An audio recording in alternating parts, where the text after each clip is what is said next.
وَلَقَدْ يَسَّرْنَا الْقُرْآنَ لِلذِّكْرِ فَهَلْ مِن مُّدَّكِرٍ نحمدہ ونصلی علی رسولہ الکریم، اما بعد فاعوذ باللہ من الشیطان الرجیم، بسم اللہ الرحمن الرحیم۔ وَكَذَلِكَ أَعْثَرْنَا عَلَيْهِمْ لِيَعْلَمُوا أَنَّ وَعْدَ اللَّهِ حَقٌّ وَأَنَّ السَّاعَةَ لَا رَيْبَ فِيهَا۔ صدق اللہ العظیم۔ رب اشرح لی صدری ویسر لی امری واحلل عقدۃ من لسانی یفقہوا قولی۔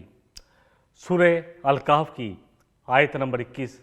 اللہ فرمانے اسی طرح ہم نے ان کے آثار کو باقی رکھا، ان کو محفوظ کیا تاکہ لوگوں کو معلوم ہو جائے، لیعلموا، اصحاب کہف کو بھی یقین ہو جائے اور لوگوں کو بھی علم ہو جائے، ان وعد اللہ حق، کہ بے شک اللہ کا وعدہ سچ ہے، وَأَنَّ السَّاعَةَ لَا رَيْبَ فِيهَا، اور قیامت کے بارے میں کوئی کسی قسم کا شک نہیں ہے۔ جن لوگوں کو شک ہے کہ قیامت قائم ہوگی یا نہیں ہوگی، ان پر بھی یہ واضح ہو جائے کہ جو اللہ 300 سال کے بعد اصحاب کہف کو دوبارہ زندہ کر سکتا ہے، ان کو موت بھی نہیں دی گئی بلکہ سلا دیا گیا، جو 300 سال تک سلانے پر قادر ہے، وہ بعد الموت زندہ کرنے پر بھی قادر ہے، اور یہ اللہ کے لیے بڑا آسان ہے۔ اللہ فرما رہے ہیں سورہ روم میں، سورہ نمبر 30 ہے، اس کی آیت 27 ہے کہ اللہ فرما رہے ہیں کہ تم سب کا پیدا کرنا اور پھر مارنا اور پھر دوبارہ پیدا کیا جانا اللہ کے لیے بڑا آسان ہے۔ سورہ لقمان میں اللہ فرما رہے ہیں کہ یہ کتنا آسان ہے۔ اللہ فرما رہے ہیں، آیت نمبر 28 ہے سورہ لقمان کی، کہ جیسے ایک جان کو پیدا کیا جائے تو اس کو موت کے بعد دوبارہ زندہ کیا جائے، یہ اللہ کے لیے ایسے ہی ہے پوری کائنات کے انسانوں کو پیدا کرنا، جیسے ایک جان کو پیدا کرنا ہے اور اس کو موت کے بعد دوبارہ زندہ کیا جانا ہے۔ قیامت کا وعدہ حق ہے، اللہ فرما رہے ہیں، کوئی شک نہیں ہے اس میں۔ اللہ اکبر، ایمانیات میں سے ہے۔ نبی صلی اللہ علیہ وسلم سے جب پوچھا، جبریل علیہ السلام نے جب وہ آپ کے پاس آئے، حدیث جبریل بڑی مشہور ہے، مل ایمانو، کہ ایمان کیا ہے؟ فرمایا یہ کہ تم ایمان لاؤ اللہ پر اور اللہ کے رسولوں پر، اللہ کی کتابوں پر، جتنے صحیفے کتابیں ہیں ان پر، اللہ کے فرشتوں پر، یوم آخرت پر اور اچھی اور بری تقدیر پر۔ ان تمام امانیات میں سے جو چیز انسان کو سب سے زیادہ عمل کی طرف لے کے آنے والی ہے، وہ ہے آخرت کا دن، حساب کا دن، جس دن انسان کو پتہ ہے کہ اس کو اللہ کے سامنے کھڑا ہونا ہے۔ وَأَمَّا مَنْ خَافَ مَقَامَ رَبِّهِ وَنَهَا النَّفْسَ عَنِ الْهَوَىٰ، وہ جو ڈر گیا اللہ کے سامنے کھڑا ہونے سے اور اس نے اپنی آپ کو روک لیا، اپنی خواہشوں کو روک لیا، اپنی خواہشوں پہ قابو پا لیا، فَإِنَّ الْجَنَّةَ هِيَ الْمَأْوَىٰ، بس ایسے ہی لوگ ہیں جن کا ٹھکانہ جنت بنے گی۔ نبی رحمت صلی اللہ علیہ وسلم نے فرمایا، ابن آدم قدم نہ اٹھا پائے گا جب تک کہ 5 باتوں کا جواب نہ دے دے۔ نمبر 1، عمر کن کاموں میں گزری۔ نمبر 2، جوانی میں کیا کیا، جب کچھ کرنے کی امنگ تھی، طاقت تھی، صلاحیت تھی، ذہانت تھی، ہر چیز تھی۔ مال کیسے کمایا، حلال کمایا یا حرام، پھر جیسے کمایا، اگر حلال بھی کمایا تو خرچ کہاں کیا، حلال کاموں پہ یا حرام کاموں پہ، اور پھر جو علم حاصل کیا اس پر عمل کتنا کیا۔ علم حاصل کرنا فرض ہے، اس لیے یہ نہیں پوچھا گیا کہ علم حاصل کیا، علم کتنا حاصل کیا، بلکہ کہا جو علم حاصل کیا، یعنی جس نے بھی جتنی کوشش کی۔ خیرکم من تعلم القرآن وعلمہ، نبی صلی اللہ علیہ وسلم نے فرمایا تم میں سب سے بہتر وہ ہے جو قرآن سیکھے اور لوگوں کو سکھائے۔ آپ صلی اللہ علیہ وسلم نے فرمایا یہ دین کا علم حاصل کرنا جو ہے نا فریضہ ہے، فرض ہے ہر مسلمان مرد اور عورت کے لیے۔ تو یہ 5 سوال ہے، یہ ہے وہ قیامت کی گھڑی جس دن اللہ اکبر بچے بوڑھے ہو جائیں گے، حمل والی اپنا حمل گرا دیں گی اور انسان ایسے گھوم رہے ہوں گے، ایسے پھر رہے ہوں گے جیسے پتنگے ہوں، اور لگے گا کہ جیسے یہ نشے میں ہے، حالانکہ نشہ نہیں ہوگا، قیامت کا دن ہی ایسا ہے۔ ساری باتیں قرآن میں ہیں الحمدللہ۔ اللہ کرے کہ ہم قرآن کھولیں، یہ قرآن جو ہے، قرآن یہی ہمیں بتائے گا کہ ہمیں کیا کرنا ہے، اور اس قرآن کو بھی صاحب قرآن کے بغیر نہیں سمجھا جا سکتا۔ دیکھیں قرآن میں اللہ سبحانہ و تعالیٰ نماز میں کتنی دفعہ کہتے ہیں، یہ سب جگہ ہم پڑھتے ہیں، کتنی جگہ پر اللہ فرما رہے ہیں نماز قائم کرنی ہے، کیسے قائم کرنی ہے یہ کون بتائے گا؟ یہ صاحب قرآن محمد صلی اللہ علیہ وسلم بتائیں گے۔ کروڑوں رحمتیں، کروڑوں برکتیں آپ کی ذات پر۔ اللہ اکبر، کیسی طرف تھی آپ کی ہم جیسے گناہ گاروں کے لیے۔ سارے نبی قیامت والے دن اللہ اکبر نفسی نفسی پکار رہے ہوں گے، اور میرے اور آپ کے رسول صلی اللہ علیہ وسلم اللہ ان کو مقام محمود پر پہنچائے، شفاعت کا جھنڈا ان کے ہاتھ میں ہوگا۔ اللہ ہم سب کو ان کے شفاعت کے جھنڈے کے نیچے جگہ عطا فرمائے، اور حوض کوثر سے آپ کے ہاتھوں سے جام نوش کرنے والوں میں شامل فرما دے اللہ اپنے فضل سے۔ آپ اس دن بھی کریں گے امتی امتی، میری امت میری امت۔ اللہ اکبر، کیا ہمارا حق نہیں بنتا کہ ان سے وفا کرے، جو انہوں نے کہا وہ کرے؟ یہ وفا نہیں ہے کہ ہم صرف نعرے مارتے رہیں۔ دیکھیں کوئی بھی شخص کہ جی مجھے اپنے باپ سے بڑی محبت ہے، میں ایک مثال دے رہا ہوں، حالانکہ نبی صلی اللہ علیہ وسلم کی محبت آپ نے فرمایا کہ تم مومن ہو ہی نہیں سکتے جب تک کہ تمہارے ماں، تمہارا باپ، تمہارے بیٹے، تمہاری بیٹیاں، دنیا کی ہر چیز تمہیں، ایون کہ تمہاری اپنی جان سے بھی میں زیادہ عزیز نہ ہو جاؤں۔ میں صرف ایک مثال کے لیے بیان کر رہا ہوں کہ ہم اپنے بہت کہیں کہ جی میرا باپ بہت اچھا ہے، بہت اچھا ہے، لیکن باپ مجھے جو بھی کہے میں مانوں ہی نہیں۔ اللہ اکبر، تو کیا حق ادا ہو جائے گا؟ کیا نبی صلی اللہ علیہ وسلم سے محبت کا حق ادا ہو جائے گا اگر ہم صرف نعرے مارتے رہے؟ ہم نعت پڑھیں، نبی صلی اللہ علیہ وسلم پہ شرکیاں نہیں ہونی چاہیے، ثواب کا کام ہے۔ آپ کی تعریف تو ہر چیز کر رہی ہے، نو ڈاؤٹ اباؤٹ اٹ۔ بے شک اللہ بھی، اس کے فرشتے بھی آپ کے لیے، آپ پر رحمت کی دعائیں، آپ پر رحمت بھیج رہے ہیں، ہمیں بھی بھیجنا ہے۔ الحمدللہ آپ صلی اللہ علیہ وسلم پر درود پڑھنا، اللہ اکبر، 10 نیکیاں ملتی ہیں، 10 گناہ اللہ باپ معاف کرتا ہے، اللہ 10 درجات بڑھاتا ہے، یہ سب کچھ ہے۔ آپ صلی اللہ علیہ وسلم پر درود پڑھنا یہ ایمان کا حصہ ہے۔ اللہ کے رسول صلی اللہ علیہ وسلم نے فرمایا کہ حائب و حاصل ہوا وہ شخص جس کے سامنے میرا نام لیا جائے پھر وہ مجھ پر درود و سلام نہ بھیجے۔ یہ سب کچھ ہے، لیکن اصل چیز کیا ہے؟ اصل چیز ہے آپ صلی اللہ علیہ وسلم کی کامل اطاعت اور اتباع۔ آپ نے فرمایا میری ساری امت جنت میں جائے گی مگر وہ جنہوں نے انکار کر دیا۔ پوچھا گیا کون ہے جو بدبخت انکار کرے گا؟ جنت میں جانے سے انکار؟ اللہ اکبر، فرمایا وہ جس نے میری اطاعت کی دخل الجنت، وہ جنت میں داخل ہو گیا، اور جس نے میری نافرمانی کی، مجھ سے محبت کے دعوے تو بہت رکھے لیکن میری بات نہ مانے، شکل و صورت ہماری نبی صلی اللہ علیہ وسلم جیسی نہ ہو، ہم سمجھیں کہ نہیں وہی بات ہے کہ وضع میں تم اللہ اکبر نصارہ، تمدن میں تم حنود، تو پھر ہم محبت کے دعوے کہاں لے کے جائیں گے؟ کیسے پروف کر پائیں گے کہ یہ محبت سچی تھی؟ کیا صرف باتوں سے محبت سچی ثابت ہو جائے گی؟ اللہ مجھے اور آپ کو صحیح سمجھ دے۔ دیکھیں نبی صلی اللہ علیہ وسلم سے محبت کے بغیر تو ہم سمجھ لیں کہ ایمان ہی نہیں ہے، کوئی مومن ہو ہی نہیں سکتا۔ نبی صلی اللہ علیہ وسلم فرمایا، عمر فاروق رضی اللہ عنہ ساتھ ہے، فرمایا عمر تمہیں مجھ سے کتنی محبت ہے؟ فرمایا اللہ کے رسول صلی اللہ علیہ وسلم اپنی ہر چیز سے زیادہ سوائے اپنی جان کے۔ فرمایا سن لو کہ کوئی اس وقت تک مومن ہو ہی نہیں سکتا جب تک کہ میں اسے اپنے تمام رشتوں سے، مال سے، ہر چیز سے، حتیٰ کہ اپنی جان سے بھی زیادہ عزیز نہ ہو جاؤں۔ آپ نے کہا اللہ کے رسول صلی اللہ علیہ وسلم ہاتھ بڑھائے، فرمایا آج کے بعد آپ مجھے اپنی جان سے بھی زیادہ عزیز ہیں، اور یہ ثابت کر کے دکھایا۔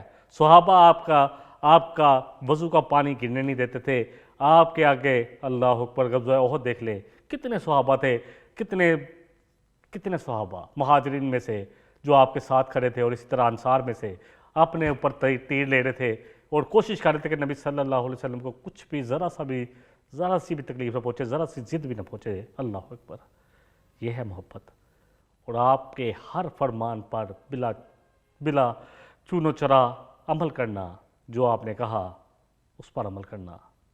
فَلْيُبَلِّغِ الشَّاهِدُ الْغَائِبَ، آپ کا سب جو آخری الفاظ ہے خطبہ حجۃ الوداع کے کہ پہنچاؤ ان تک جن تک میری بات نہیں پہنچی۔ یہ فریضہ جو نبوت اور رسالت کا تھا وہ اس امت کو مل گیا۔ اللہ فرما رہے کہ اسی طرح ہم نے ان پر ظاہر کر دیا تاکہ وہ جان لیں کہ قیامت کا وعدہ جو ہے وہ حق ہے، سچ ہے، اور قیامت کے بارے میں کچھ شک نہیں ہے، یہ تو آ کر ہی رہے گی۔ جیسے کہ آیت نمبر 21 پہ بات ہو رہی ہے وَكَذَلِكَ أَعْثَرْنَا عَلَيْهِمْ لِيَعْلَمُوا أَنَّ وَعْدَ اللَّهِ حَقٌّ وَأَنَّ السَّاعَةَ لَا رَيْبَ فِيهَا، کہ اللہ فرمانے اس طرح ہم نے ظاہر کر دیا ان اصحاب کہف کو تمام لوگوں پر، تاکہ وہ جان لیں کہ اللہ کا وعدہ سچا ہے، اور قیامت جس کے بارے میں اللہ وعید دیتے ہیں، وعدہ دلاتے ہیں، وہ حق ہے، وہ بھی سچ ہے، کوئی شک نہیں ہے اس میں کسی قسم کا۔ اصحاب کہف، یہ جب ان میں سے ایک شخص آیا کھانا لینے کے لیے، کہتے ہیں کہ اس نے جو کرنسی دی، جو چاندی کا سکہ دیا، وہ بہت پرانے زمانے کا تھا، اور ان کے بارے میں یہ بات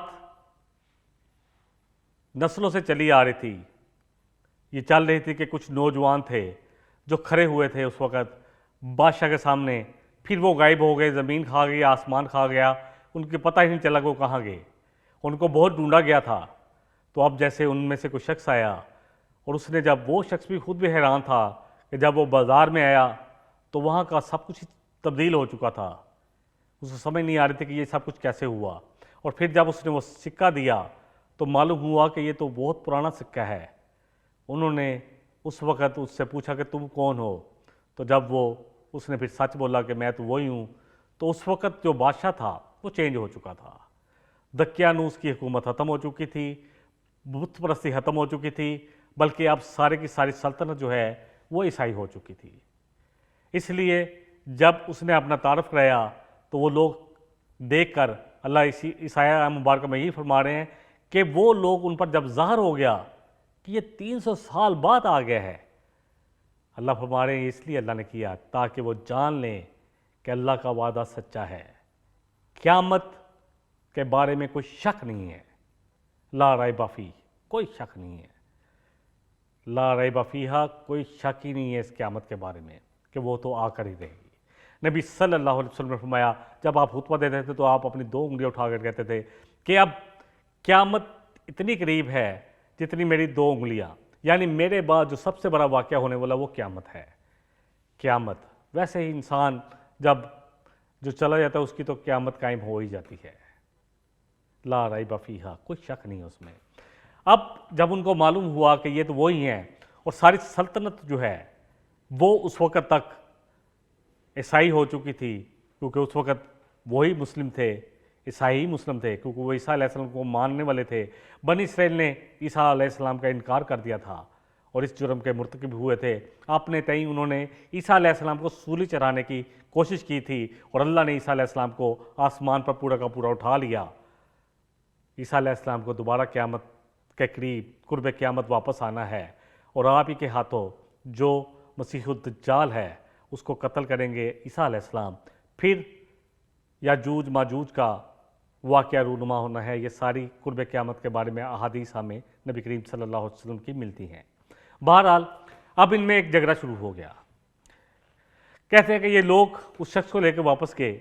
اب اس میں تفصیلات جو ہیں وہ نہیں ہیں، اتنی تفصیلات ضرور ہیں کہ یہ لوگ جس کو انہوں نے پہچان لیا، جو کھانا لینے آیا تھا، اس کو لے کے گئے کہ کہاں ہیں باقی لوگ، اور انہوں نے اس کی بڑی عزت کی، آؤ بھگت کی، بہت زیادہ رسپیکٹ ملی، تو اس کو سمجھ میں آ گئی کہ یہ سب کچھ چینج ہو گیا ہے۔ اس وقت کا بادشاہ جو تھا وہ بھی چینج تھا، اس نے بھی اس کو بہت زیادہ اپریشیٹ کیا، اور ان کو بڑا زبردست جو ہے جب وہ سارا کچھ ملا تو ان کو لگا کہ اب تو سب کچھ چینج ہو گیا ہے۔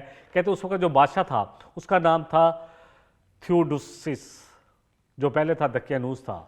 پوری رومی سلطنت نے اسلام قبول کر لیا تھا۔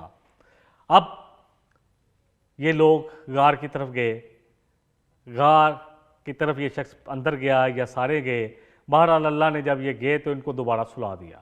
اللہ نے اپنی ایک نشانی دکھائی، ان کو پھر موت طاری کر دی۔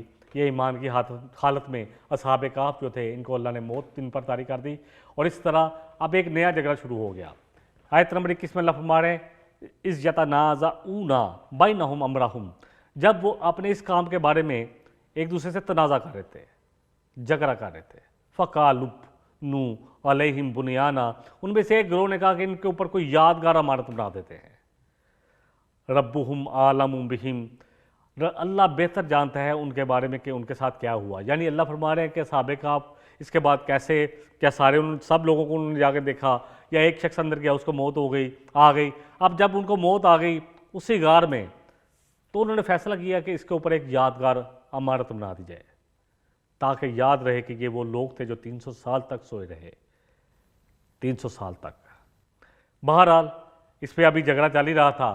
قال الذین غلبوا علی امرہم، وہ لوگ جو اس فیصلے میں غالب آ گئے، جنہوں نے کہا کہ ہماری بات مانی جائے گی، انہوں نے کیا کہا؟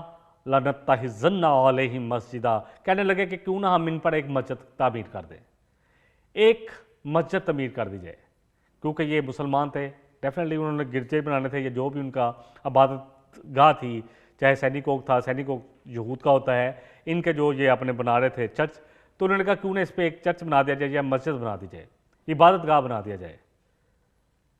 اب انہوں نے کیا کیا یہ اللہ ہی جانتے ہیں. ربہم عالم بہم، اس سارے معاملے میں اللہ ہی بہتر جانتے ہیں. دیکھیں اللہ نے قرآن میں جتنے بھی واقعات بیان کیے ہیں وہی کیے ہیں جو ایمان کے لیے ضرورت ہے جن کی. نبی صلی اللہ علیہ وسلم کا بھی فرمان ہے، آپ صلی اللہ علیہ وسلم نے فرمایا ما ترکتو، ما بیکی کی حدیث ہے، ما ترکتو شیئا یقربوکم من الجنت، میں نے کوئی ایسی چیز چھوڑی نہیں ہے جو تمہیں جنت کے قریب کرنے والی ہو. ایسی کوئی چیز نہیں چھوڑی جو جنت سے قریب کرنے والی ہو. وما یبعدو من عن النار، اور نہ ہی کوئی ایسی چیز تمہارے سے چھپائی ہے یا تم سے دور رکھی ہے جو تمہیں جہنم سے بچانے والی نہ ہو. یعنی میں نے کوئی ایسی چیز چھوڑی نہیں ہے جو تمہیں جنت سے قریب کرتی ہو اور جہنم سے بچانے والی ہو، الا، یقیناً میں نے تمہیں اس کی وضاحت کر دی ہے. مطلب اتنی ہی چیز ہمارے لیے وضاحت کے لیے کافی ہے. اس واقعے میں جو وضاحت ہے کہ ایمان والوں نے کیسے اپنے ایمان کو بچایا، پھر اللہ کی مدد کیسے ان پر آئی، کیسے انہوں نے استقامت دکھائی، پھر اللہ نے کیسے فرشتوں کے ذریعے ان کی حفاظت فرمائی، یہ ہے اصل واقعہ. اب ان کے ساتھ کیا ہوا، کیا مسجدوں پہ، کیا انہوں نے ان کے اوپر مسجد بنائی یا یادگار بنائی، اللہ ہی بہتر جانتے ہیں. بعض لوگ اس سے روایت لیتے ہیں کہ جی قبر پر مسجد بنانا جائز ہے. اللہ اکبر. نبی صلی اللہ علیہ وسلم کے اتنے تواتر سے فرامین ہیں کہ اس کے بعد ہمیں کوئی شک شبہ نہیں رہنا چاہیے. دیکھیں نبی صلی اللہ علیہ وسلم نے فرمایا، حدیثیں میں تو کچھ بیان کر دیتا ہوں تاکہ ہماری بات سمجھ میں آ جائے. صحیح بخاری کی حدیث کا نمبر 1390 ہے. حضرت عائشہ صدیقہ طاہرہ مطہرہ رضی اللہ عنہا راویہ ہیں، فرماتی ہے کہ نبی صلی اللہ علیہ وسلم نے فرمایا اپنی آخری جب مرض کی حالت میں تھے وفات سے پہلے، اللہ اکبر، لعن اللہ الجہود والنصارى، اللہ کی لعنت ہو، اللہ کی رحمت سے دور ہوں یہود و نصارہ، اتخذوا قبور انبیائہم مساجد، کہ انہوں نے اپنے نبیوں کی قبروں کو عبادت گاہ بنا لیا، مساجد بنا لیا. کیونکہ قبروں کی زیارت سے آپ صلی اللہ علیہ وسلم نے منع نہیں فرمایا. پہلے منع فرمایا تھا، فرمایا اب میں تمہیں اجازت دیتا ہوں تاکہ تم قبرستان جا کے دیکھو کہ آخرت میں تمہیں بھی یہیں آنا ہے، عبرت حاصل کرو. دنیا کی محبت کم کرنے کے لیے ہے. موت کو یاد کرو، دلوں پر زنگ لگ جاتا ہے. دو چیزیں ہیں جو زنگ کو دور کرنے والی ہیں، کثرت سے موت کو یاد کیا جائے اور قرآن کی تلاوت کثرت سے کرنی ہے تاکہ ہمیں پتہ چلے کہ اللہ ہمیں کن باتوں کی تنبیہ کر رہے ہیں، کن باتوں سے خبردار کر رہے ہیں. بہرحال ایک اور حدیث لے لیتے ہیں، صحیح بخاری کی حدیث ہے، یہ بھی حضرت عائشہ صدیقہ سے ہی ہے مروی. فرماتی ہیں کہ ام حبیبہ رضی اللہ عنہا اور ام سلمہ رضی اللہ عنہ نے ذکر کیا نبی صلی اللہ علیہ وسلم سے ایک ایسے کنیسہ کا، ایسے چرچ کا. فرماتی ہیں کہ وہاں پہ جو حبشہ میں تھا اس میں تصاویر لگی ہوئی تھی بڑی بڑی، اور انہوں نے یہ ذکر نبی صلی اللہ علیہ وسلم سے کیا کہ بے شک وہاں کے جو لوگ تھے، اب تو نبی صلی اللہ علیہ وسلم فرمایا انا، وہاں پہ جو بھی لوگ فوت ہو جاتے ان کے نیک اور صالح لوگ اور انبیاء، پس ان کے وہ کیا کرتے ان کی قبروں کے اوپر ایک سجدہ گاہ بنا دیتے. اللہ اکبر. اسی طرح صحیح مسلم کی حدیث ہے، حدیث کا نمبر 530 ہے. نبی صلی اللہ علیہ وسلم نے فرمایا قاتل اللہ الیہود، اللہ کی مار ہو، اللہ ہلاک کرے یہود کو کہ انہوں نے اپنے انبیاء کی قبروں کو مساجد بنا لیا. اللہ اکبر. اسی طرح ایک اور حدیث لے لیتے ہیں، مشکات کی حدیث ہے. حضرت جندب رضی اللہ عنہ راوی ہیں، کہا کہ سن لو، نبی صلی اللہ علیہ وسلم فرمایا سن لو، تم سے پہلے لوگ اپنے انبیاء اور سارے لوگوں کی قبروں کو سجدہ گاہ بنا لیتے تھے، بے شک میں تمہیں اس سے منع کرتا ہوں. صحیح مسند احمد کی حدیث ہے، عبداللہ بن عباس رضی اللہ عنہ راوی ہیں، فرمایا کہ قبروں کو سجدہ گاہ بنانے والوں کو اور قبروں پر جلانے والوں پر نبی صلی اللہ علیہ وسلم نے لعنت فرمائی ہے۔ اللہ اکبر، آپ نے لعنت فرمائی ہے۔ ہمیں دیکھنا ہے کہ کہیں یہ ان کاموں میں ہم تو ملوث نہیں ہیں۔ ابو سعید خدری فرماتے ہیں تمام روئے زمین، نبی صلی اللہ علیہ وسلم نے فرمایا کہ تمام روئے زمین، یہ بھی مشکات کی ترمذی کی حدیث ہے، ابو داؤد میں بھی ہے، ترمذی میں بھی ہے، کہ تمام روئے زمین نبی صلی اللہ علیہ وسلم نے فرمایا کہ نماز کے قابل ہے ما سوائے قبرستان کے اور حمام کے، یعنی باتھ روم کے۔ اسی طرح آپ نے دعا فرمائی، مشکات کی حدیث ہے، آپ صلی اللہ علیہ وسلم نے دعا فرمائی اے اللہ میری قبر کو وسن یعنی آستانہ نہ بننے دینا۔ اللہ اکبر، کہ لوگ آ کر وہاں پر میری پوجا کریں، یعنی مجھے سجدہ کرے یا میری قبر کے سامنے جھکیں۔ یہ ساری حدیثیں جو ہے نا میرے اور آپ کی رہنمائی کے لیے ہیں۔ ہمیں دیکھنا ہے کہ ہم کیا کر رہے ہیں، کہیں ہم ایسی چیزوں میں ملوث تو نہیں ہیں جس سے نبی صلی اللہ علیہ وسلم نے ہمیں منع فرمایا ہے، دعوے محبت کے اور عمل آپ کی فرمان کے خلاف۔ اللہ اکبر، یہ ساری صحیح احادیث تھیں جو بیان کی گئی ہیں، آپ ان کتب میں جا کر دیکھ سکتے ہیں۔ میں نے بہت سارے ویسے صحیح مسلم اور صحیح بخاری، یہ تو ساری احادیث صحیح ہیں، باقی بھی جتنی احادیث یہ صحیح ہیں، تاکہ ہم اپنے ایمان کی تجدید کریں اور اللہ کرے کہ ہم اس طرف آئیں جس طرف نبی صلی اللہ علیہ وسلم نے ہماری رہنمائی فرمائی ہے، آپ کے فرمان کی طرف آئیں، آپ کی اطاعت کی طرف آئیں، آپ کی اتباع کی طرف آئیں۔ بہرحال اگلی آیت نمبر 22 میں اللہ فرما رہے ہیں سَيَقُولُونَ ثَلَاثَةٌ رَابِعُوهُمْ كَلْبُهُمْ، پس عنقریب وہ کہیں گے، آپس میں وہ کہہ رہے تھے، یا جو بعد میں بھی لوگ ہیں وہ بھی آپس میں یہی بات کرتے رہتے ہیں کہ وہ ٹوٹل 3 تھے، چوتھا ان کا کتا تھا۔ وَيَقُولُونَ خَمْسَةٌ سَادِسُوهُمْ كَلْبُهُمْ، اور وہ کچھ لوگ کہیں گے، دوسرے کچھ لوگ کہیں گے کہ وہ 5 تھے اور چھٹا ان کا کتا تھا۔ اللہ فرما رہے ہیں رجمم بالغیب، اندھیروں میں تیر چلا رہے ہیں، ایسے ہی اپنے تکے مار رہے ہیں، کوشش ہر کوئی تکا مارنے کی کوشش کر رہا ہے۔ وَيَقُولُونَ سَبْعَةٌ وَثَامِنُوهُمْ كَلْبُهُمْ، اور کہیں گے کچھ لوگ کہ وہ 7 تھے اور 8واں ان کا کتا تھا۔ جتنے میں مفسرین ہیں، جن لوگوں نے بھی قرآن کی تفسیریں لکھی ہیں، سب کا تقریباً یہی خیال ہے کہ وہ 7 تھے۔ اور گبن کی بک جو ہے دا فال آف دا رومن امپائر، اس میں بھی جو 7 سلیپرز کا ذکر آتا ہے، جو بڑی پہلے لکھی ہوئی ہے کہ 7 سونے والے، تو اس میں زیادہ یہی امکان ہے کہ وہ 7 تھے۔ لیکن اصل بات یہ ہے کہ اس کے بارے میں کتنی بات کرنی ہے۔ آیت کے اگلے حصے میں اللہ ہماری رہنمائی فرما رہے ہیں قُلْ رَبِّ يَعْلَمُ بِعِدَّتِهِمْ مَا يَعْلَمُوهُمْ إِلَّا قَلِيلٌ، آپ نبی صلی اللہ علیہ وسلم کہہ دیجئے کہ اللہ جانتے ہیں ان کی تعداد کے بارے میں، بہت کم لوگ ان کی تعداد کے بارے میں جانتے ہیں۔ مفسرین کہتے ہیں کیونکہ دونوں پہلے جب آئے کہ پہلے وہ 5 تھے اور چھٹا ان کا کتا تھا، یا 3 تھے یا چوتھا ان کا کتا تھا، وہاں پہ واو نہیں آیا، جبکہ یہاں پہ آیا وَيَقُولُونَ سَبْعَةٌ وَثَامِنُوهُمْ كَلْبُهُمْ، کہ وہ 7 تھے اور واو کا لفظ آیا اور 8واں ان کا کتا تھا۔ اس لیے زیادہ لوگ یہی کہتے ہیں کہ یہی تعداد صحیح تھی۔ اللہ عالم، واللہ عالم بالصواب، بے شک اللہ ہی بہتر جانتے ہیں۔ اور اس سے ہمارے ایمان میں کوئی فرق نہیں پڑتا کہ وہ 7 تھے، 9 تھے یا 5 تھے یا 3 تھے۔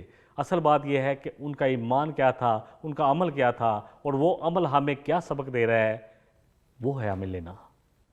بہرحال اللہ فرما رہے ہیں فلا تماری فیہم، تم ان کے بارے میں ایسے شکوں میں نہ پڑے رہو اور ایسے اپنی طرف سے باتیں نہ کرو، میرا ان ظاہرہ، جو بھی تمہارے سامنے ہے بس اس کو چھوڑ دو، یعنی جو تمہارے سامنے ہے بس اسی کو لے لو۔ ولا تستفتی فیہم منہم احدا، اللہ فرما رہے ہیں کہ ان کے بارے میں کسی سے کوئی، اے نبی صلی اللہ علیہ وسلم کو بھی، آپ کو بھی سمجھایا جا رہا ہے کہ اب ان کے بارے میں ان کی تعداد کتنی تھی، یا اس واقعے کی زیادہ قرید کرنے کی ضرورت نہیں ہے کہ کتنے تھے۔ اصل بات یہ ہے کہ یہ واقعہ ہمیں کیا سبق دیتا ہے، ہم نے اس قصے سے کیا سبق لیا۔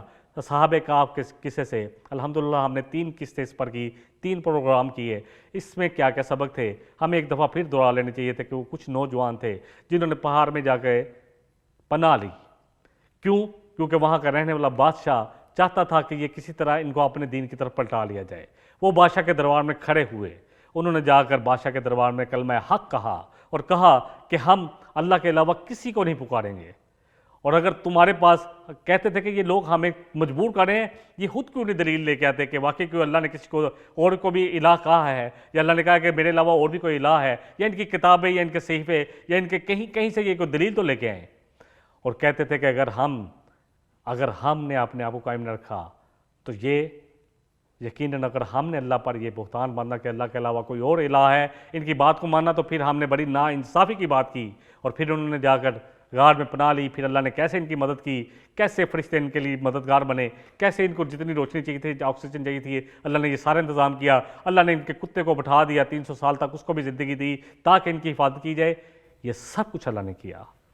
پھر اللہ نے ان کو زندہ کیا تاکہ بعد میں آنے والوں کے لیے بھی نشانی بن جائے اللہ کی قدرت کیسی ہے، اور ان کو شک نہ رہے کہ اللہ کے لیے کوئی چیز جو ہے وہ مشکل نہیں ہے، اللہ کی قدرت سے باہر نہیں ہے. اور ان کو یہ بھی شک نہ رہے کہ قیامت جس کے بارے میں شک میں مبتلا ہیں، ان کا یہ شک بھی رفع ہونا چاہیے، کوئی شک نہ رہے. اور پھر اللہ فرما رہے ہیں کہ اے نبی صلی اللہ علیہ وسلم اس بارے میں زیادہ کھوج کرید کی ضرورت نہیں ہے، جتنا کہہ دیا گیا اسی سے سبق لیا جائے. آپ کسی سے بھی اس کے بارے میں زیادہ بات نہ کریں. وَلَا تَسْتَفْتِي فِيهِمْ مِنْهُمْ أَحَدًا. اور پھر اللہ فرمانے والا تَقُولَنَّ لِشَيْءٍ إِنِّي فَاعِلٌ ذَلِكَ غَدًا. اے نبی صلی اللہ علیہ وسلم آپ کسی چیز کے بارے میں یہ نہ کہ کہا کریں کہ میں اسے کل کر لوں گا. اللہ اکبر. اللہ ان یشاء اللہ، مگر یہ کہ جو اللہ چاہے. جب آپ صلی اللہ علیہ وسلم سے یہ سوال کیا گیا اصحاب کہف کے بارے میں، تو آپ نے کہا میں کل بتاؤں گا. آپ کو یقین تھا کہ اللہ جبریل علیہ السلام کو بھیجیں گے اور اس سوال کا جواب مجھ تک پہنچ جائے گا. لیکن آپ نے یہ نہیں کہا کہ اگر اللہ نے چاہا، انشاءاللہ نہیں کہا. اللہ اکبر. اللہ نے کچھ دنوں کے لیے وہی روک لی. آپ پر یہ بڑا گراں بھی گزرا، بڑا مشکل بھی گزرا، کیونکہ قریش جو تھے وہ اب تمسک کر رہے تھے کہ آپ نے جواب دینا تھا، جواب نہیں دیا. اللہ اکبر.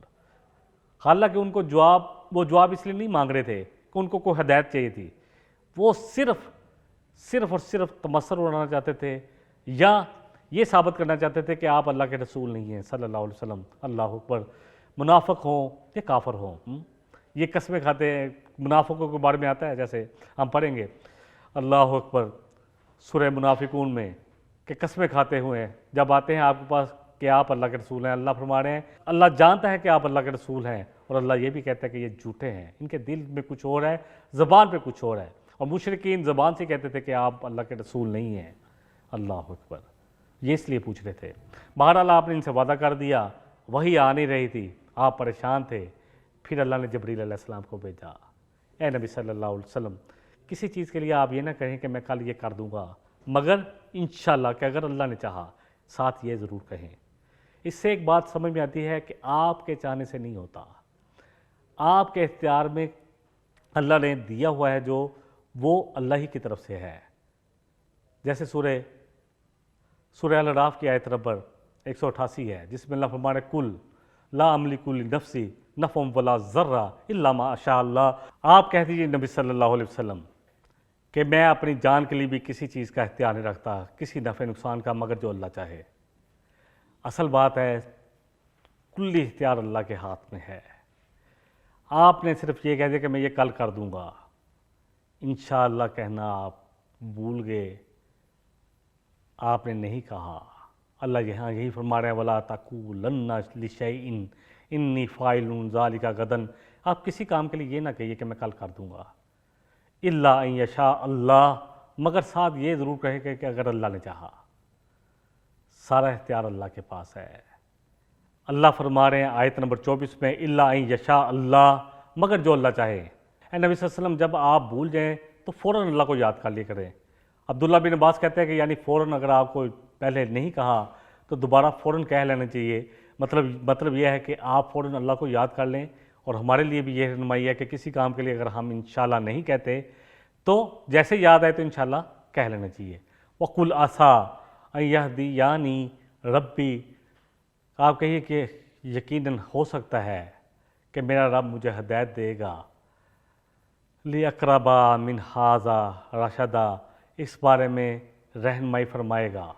یہ کہیے، یہ نہ کہے کہ میں کل بتا دوں گا، بلکہ یہ کہیے کہ اگر اللہ نے چاہا تو میری اس معاملے میں ضرور رہنمائی فرمائے گا. یعنی مجھے ضرور ہدایت دے گا، بتائے گا تو میں تمہیں بتا دوں گا، یعنی اللہ بتائے گا تو میں تمہیں بتا دوں گا۔ کسی بھی سوال کے جواب میں آپ نے یہ نہیں کہنا کہ میں کل بتا دوں گا، بلکہ کہنا ہے کہ اگر اللہ نے چاہا تو میں بتا دوں گا، اور اگر آپ بھول گئے تو فوراً اللہ کا ذکر کریں، اللہ کو یاد کر لیں اور کہیں کہ انشاءاللہ امید ہے کہ میرا رب مجھے اس کی طرف رہنمائی فرمائے گا، جو تم نے مجھ سے سوال پوچھا ہے میں وہ تمہیں کل اس کا جواب دے دوں گا۔ اب اس قصے کو ہم مکمل کر لیتے ہیں، اختتام کی طرف آتے ہیں۔ آیت نمبر 25 ہے وَلَبِثُوا فِي كَهْفِهِمْ ثَلَاثَ مِائَةٍ۔ اللہ فرما رہے کہ وہ رہے کہف میں، وَلَبِثُوا فِي كَهْفِهِمْ ثَلَاثَ مِائَةٍ سَنِينَ وَازْدَادُوا تِسْعًا۔ وہ رہے اس غار میں اصحاب کہف 300 سال اور 9 سال زیادہ۔ اس کے بارے میں مفسرین نے بڑی خوبصورت جو تفسیر کی ہے، اور وہی بہتر ہے کہ اللہ فرما رہے ہیں کہ 300 سال اور 9 سال زیادہ۔ وہ کہتے ہیں کہ کیونکہ 3 سال کا فرق پڑ جاتا ہے قمری کیلنڈر اور شمسی کیلنڈر میں، یعنی 3 سال کم ہوتے ہیں، 103 سال اس کے ہوتے ہیں قمری کیلنڈر کے، اور اس کے 100 سال ہوتے ہیں شمسی کیلنڈر کے۔ تو شمسی کیلنڈر کے حساب سے دونوں کیلنڈر ٹھیک ہیں، سورہ یونس میں اس کا ذکر آتا ہے، اس لیے اس میں یہ کہنا کہ جی صرف قمری کیلنڈر کو ماننا ہے، سورہ یونس پڑھ لیں، وہاں پر اللہ فرما رہے ہیں کہ یہ دونوں چیزیں جو ہیں سورج اور چاند، یہ تاکہ لوگ ان سے وقت کا حساب لگا سکیں۔ تو شمسی کیلنڈر کے حساب سے 300 سال اور قمری کیلنڈر کے حساب سے 309 سال یہ اس غار میں رہے، اور اللہ نے ان کو زندہ رکھا اور لوگوں کے لیے نشانی بنایا، اور پھر جب ان کا کام مکمل ہو گیا تو اللہ نے ان کو موت دے دی۔